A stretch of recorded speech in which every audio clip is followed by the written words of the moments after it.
Well, howdy there, Internet people. It's Bo again. So, today we're going to talk about the government generally, Republicans specifically, and the Constitution. The United States Constitution is a very unique document in a whole lot of ways, not the least of which is a contradiction that exists. It has all of these lofty goals, these just amazing ideas, but it's also very self aware. In the preamble, we, the people of the United States, in order to form a more perfect union, establish justice, ensure domestic tranquility, provide for the common defense, promote the general welfare, secure the blessings of liberty to ourselves and our posterity, do ordain and establish this Constitution for the United States of America. First line, form a more perfect union. More perfect, not perfect. Better, not best. In the very first line of the document, they acknowledge it's not right, that it's not perfect, that it's going to need to be changed. So they enshrined the machinery for change. They created mechanisms and protected them, because the whole idea here is to have a responsive government, one of we the people. So they enshrined the right to petition for redress of grievances. They enshrined freedom of speech, freedom of press, freedom of assembly. They created a document that built a representative democracy, because the idea is that our elected officials represent us. They don't rule us. They have to listen. And in order to achieve this, you need the machinery for people to have their voice heard. Now, the U.S. government is less than responsive, and that's across the board. Republicans, Democrats, independents, third parties, doesn't matter. When you're talking about elected officials at the federal level, they are not very responsive. You have some outliers. You have some people who truly listen to their constituents, but there's not many. On top of this, you have a giant bureaucracy that isn't responsive at all. So that part is government-wide. However, it is the Republican Party that constantly seeks to attack the machinery for change, the method in which the average person can have their voice heard. This is why they suppress the vote.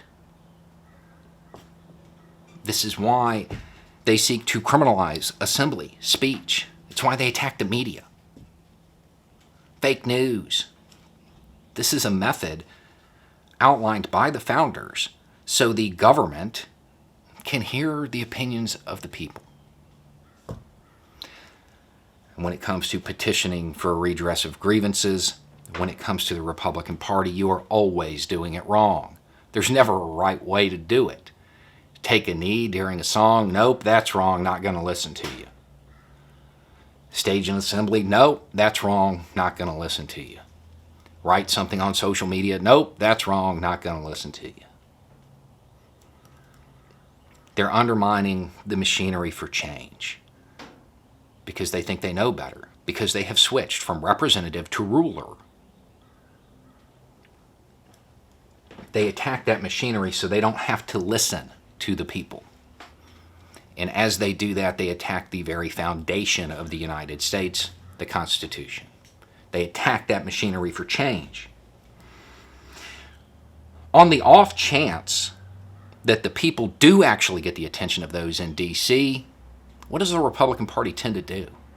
Whether it be climate, public health, the economy, racism, it doesn't matter. They just pretend like the issue doesn't exist. Fake news, or they ignore it.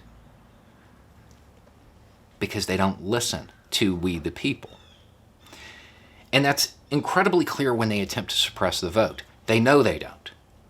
When they attempt to stop people from voting by whatever means, it's really saying the same thing. We're not going to listen to you. We're not going to give you a voice in your representative democracy. You don't get to have a voice. We know better. The Constitution doesn't matter. Your rights don't matter. This machinery for change, well, it's just wrong. We know what's best for you, little people. You better listen to your betters. The problem is it's the government's duty to listen. That's their job. They are representatives, not rulers.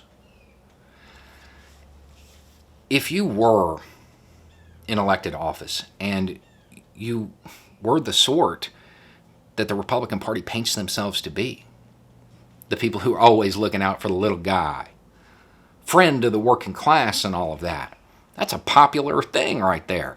Why would you not want a referendum? Why would you not want more people to vote?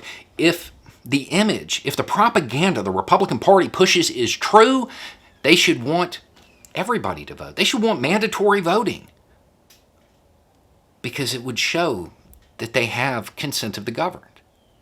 When they attempt to suppress the vote and undermine the integrity of the election, they show very clearly that they know they don't.